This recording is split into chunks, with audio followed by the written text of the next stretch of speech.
Walk along the timbers of a Viking longhouse, a stave church, or an ancient shipwreck, and, well, one thing is immediately obvious. The wood is astonishingly well preserved. Rain, snow, frost and soil moisture should have destroyed it centuries ago, yet it endures. Now look at modern timber. Even treated wood often decays within decades. The difference isn't magic or luck, it's method. Vikings discovered and perfected techniques for turning ordinary wood into a material that could withstand the elements for centuries. For the first minute, think about this. Their secret wasn't chemicals or industrial sealants. It was careful selection, preparation, and design, applied with remarkable understanding of natural processes.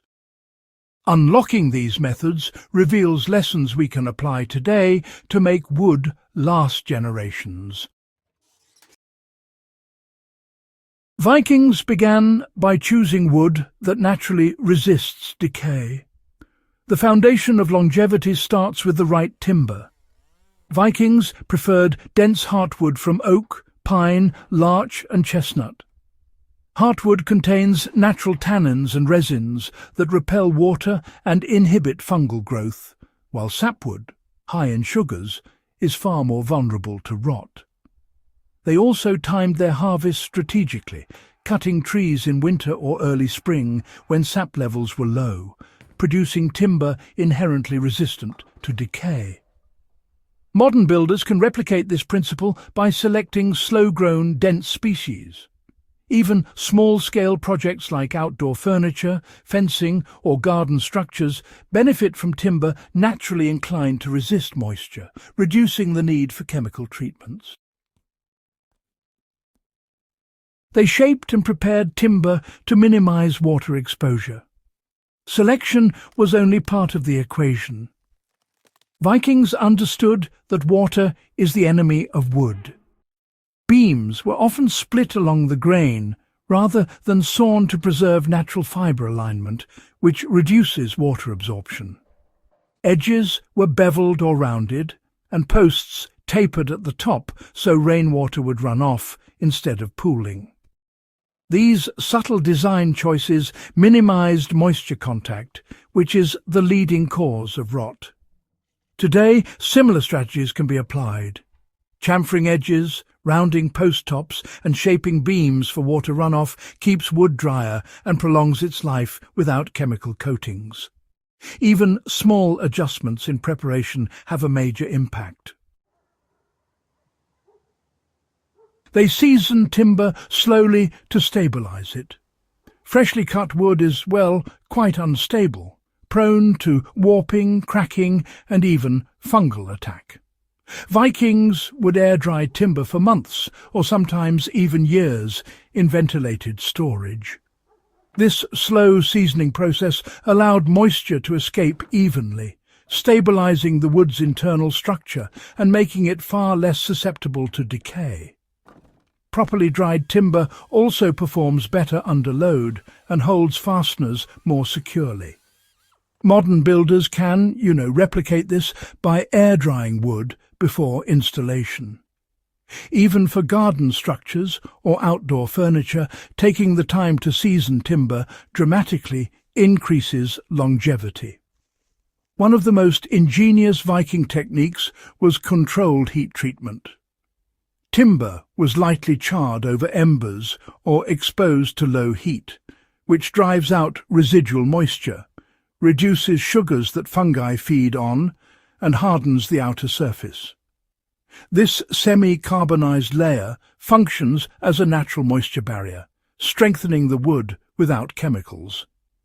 Today, low, controlled heat can be applied carefully to outdoor posts or planks.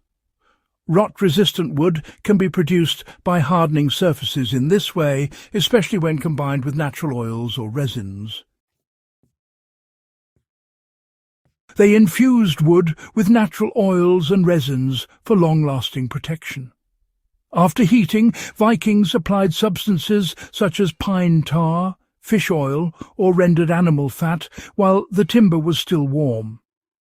Heat opens the pores, allowing oils and resins to penetrate deeply. Pine tar creates a water-resistant barrier, fish oil saturates fibres for protection, and fats allow wood to flex as it expands and contracts. Together, these treatments created a long-lasting defence that often outperforms modern sealants. Even today, applying warmed natural oils or tar is a practical chemical-free way to protect timber. Outdoor furniture, garden structures and posts all benefit from this approach. They designed structures to minimize prolonged moisture exposure. Material preparation alone was not enough. Posts were elevated on stones or gravel. Floors were raised for ventilation and roofs extended beyond walls to channel rain away. By combining thoughtful design with prepared timber, they reduced prolonged exposure to moisture, the main driver of rot.